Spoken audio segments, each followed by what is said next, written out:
Hello and welcome to this video. It is great to have you join us once again.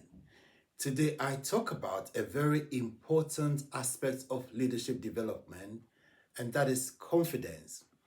Confidence is one of the very important characteristics that every leader, or should I say every successful leader possesses.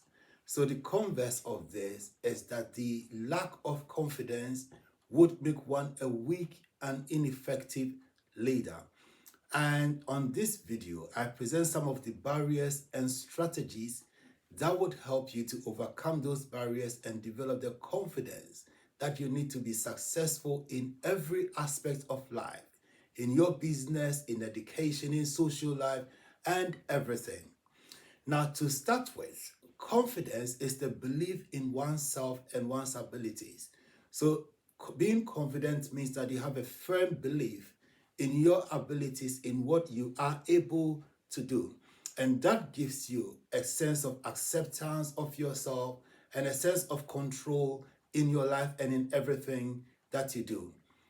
Being confident means that you have a positive view of yourself and you are able to set practical, realistic goals and communicate assertively with others, be it your goals or in just any general communications that you have with other people. According to Peter T. McIntyre, confidence comes not from always being right, but from not fearing to be wrong when you are wrong. And that is how Peter McIntyre puts it. Confidence is a combination of self-esteem, self-efficacy, and a belief in one's worth. So you need to have developed a high sense of esteem of yourself. So people who lack confidence generally have a low self-esteem and a low sense of their self-worth. Now, to be yourself, according to Ralph Waldo Emerson, in a world that is constantly trying to make you something else, is the greatest accomplishment in life, says Ralph Waldo Emerson. So the world and the pressure, social pressures, everything happening around us tries to make us conform to the world's view of ourselves. And from that quote, being able to rise above that and be yourself is critical. There is a quote, there's a saying that be yourself because everyone else is taken. So the capacity to be yourself, despite whatever might be happening around you, is critical. Now, confidence is so important that, for example, in the Bible, after probably one of the greatest leaders ever, Moses had died, and Joshua had to take over the reins of leadership and to lead the people of God to the promised land. God kept reminding Joshua quite a few times, and I wonder why the Bible kept repeating it about the need to be bold, to be confident. So that explains and stresses how important and critical confidence is. And as I said at the start, the lack of confidence, the absence of confidence will undermine any effort to assert leadership or to be successful in every area of life. So very quickly, I talk about 8 barriers that undermine confidence and that hamper our development of confidence. The first factor, the first barrier to developing confidence is the fear of failure. Now, this might arise from probably past experience where you have been unsuccessful in doing something, and the fear of failure will undermine your confidence and will make you lack the willingness, the readiness to take the action that would make you succeed in the first place. So a fear of failure in many cases will consign people to inaction, to indolence, no appetite, no readiness, no willingness to take the actions that they know they need to take. According to J.M. Barrie, the moment you doubt yourself that you can fly, you cease forever to be able to do it. So once you begin to tell yourself and to think within yourself that you cannot fly, that's the end. That's it. Because you are what you believe. There's a saying that if you think you cannot, then you cannot. Henry Ford puts it this way: failure is the opportunity to begin again, uh, a little bit more intelligently this time. So if you understand it this way, that in life there's probably no failures, but only feedback. Perceived failure is an opportunity to begin again, but this time better informed about what works and what doesn't work. So a very simple strategy to overcome the fear of failure is to have this balance, this appreciation that there's no failure in life, there is only feedback. That anything that you've tried and not succeeded only shows you one way that it probably wouldn't work. Another way or strategy would be to set yourself realistic goals. Set yourself goals that are achievable in the first place so that there is a high chance of you achieving them. A second barrier to the lack of confidence is perfectionism. And this is an unrealistic pursuit of flawlessness, which in fact does not exist. We are urged to aim to be better, to continuously improve. But being perfect, there's a saying that no one is perfect. According to Vince Lombardi, perfectionism is unattainable. So we should not deceive ourselves into thinking that we can't be perfect in anything. Sometimes the pressure to be perfect is externally driven. It might be superiors or family members who criticize us and our performance and push us on even beyond the limits that we are able to bear and to cope with. Once again, a very key strategy to avoid this barrier, the pursuit of perfectionism, is to set oneself achievable standards and to focus on progress rather than being perfect.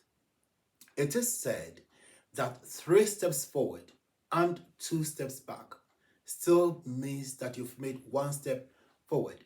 So we should look at the little improvements, little daily improvements that we are able to achieve, rather than giant leaps that would take us to the non-existent land of perfectionism.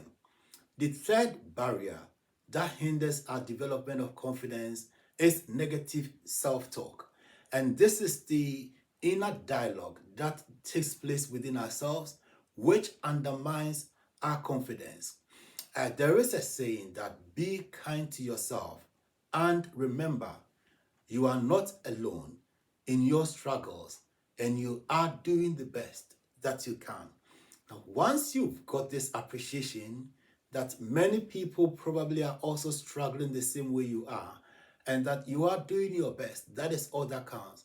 At the end of the day, you cannot do anything better than your best. Strategies to overcome this negative self-talk is to challenge negative self-talk. Use the law of substitution. So every time that you are tempted to focus on negative things, negative thoughts, replace them with something positive. Replace them with positive confessions and affirmations. Practice self-compassion. Be kind to yourself. You may have made mistakes, but don't dwell in them.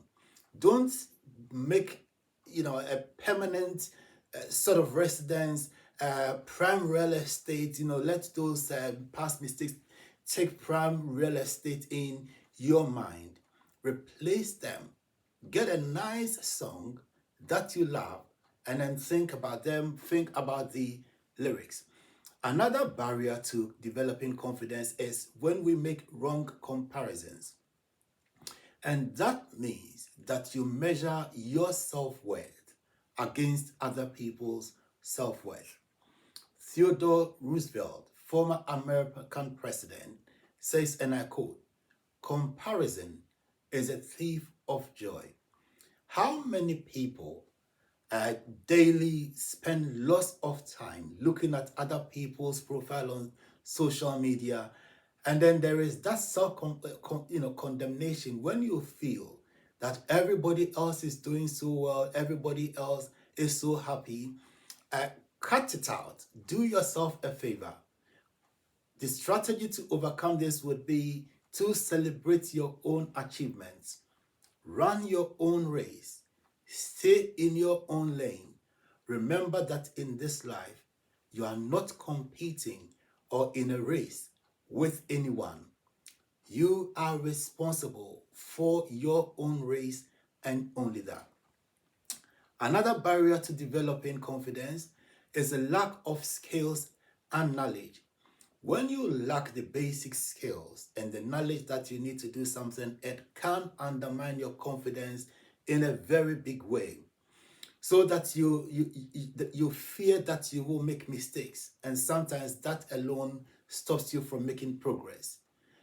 Former UN Secretary General Kofi Annan says, and I quote, "Knowledge is power, information is liberating, education is the premise of progress in society and in every family," unquote. So when you've got the critical knowledge and the competence, the skills that you need, it can make you really bold and confident in taking the steps that you need to do to advance and then to progress. So one key strategy would be to continuously learn and acquire new skills.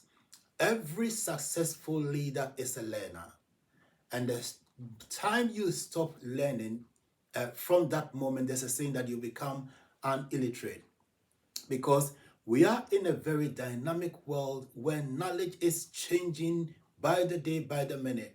So to be successful, to be confident, you need to develop the skills, the critical skills, the competencies in the field that you want to be a leader and successful in.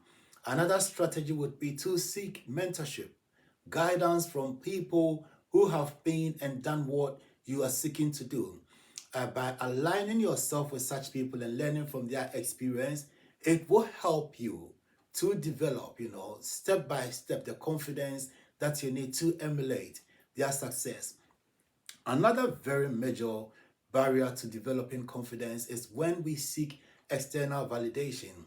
And in that case, we rely on others for our sense of self-worth. And that is a major and a huge mistake. There is a saying, and I quote, that your value doesn't decrease based on someone's inability to see your worth. So it is always a mistake. If you're waiting for others to validate you, some of the strategies to overcome this would be to realize that you are good enough. I like something that Brian Tracy, motivational speaker, encourages people to do from his own practice. He says that he wakes up and he tells himself that I like myself. And we must learn to do that. Speak to yourself, both out loud within yourself, that I love myself. And that means that your self-worth is not dependent exactly on what others think. Leave others to think what they think. Former US President Bill Clinton says something to this effect, that you cannot stop birds from flying over your head, but you can stop them from nesting on your head. So what others think about you is their own cup of tea, is their own trouble, but don't let that affect you. Learn to acknowledge your own achievements, and everybody, even just the fact that you are alive today in itself is an achievement. Look at all the simple things that you've done well and excelled in, and encourage yourself. Perceive and acknowledge your own greatness. I don't think it is very commendable to be arrogant, and then throw yourself about. But sometimes you need to learn to blow your own horn, at least to your own self. If nobody will care to listen, play your own drums and then dance to your own tune. Another major hindrance and barrier to developing confidence is criticism. We talked earlier about negative self-talk, but criticism is when others, from an external point of view, are saying things that put you down, that belittle your efforts, your achievements, and it doesn't make you want to try in the first place, and you're walking on eggshells for fear of breaking them or making a mistake or incurring displeasure. Many of us, come from cultures where growing up there is a lot of negative talk and criticism. We don't often hear praise. But one strategy to overcome the very dangerous effects of criticism is to develop your confidence from within. I talked about not seeking validation from other sources, because if you build your confidence on the compliments and the validation that others give, it will shatter big time under the weight of criticism. Tune out criticism. Avoid people who criticize endlessly and fail to find the good things that you do if you can. But it is not always possible to do that, to avoid them completely.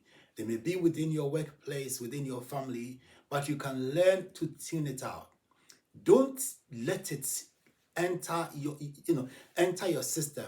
Let it go through one ear, go out the other ear if you can.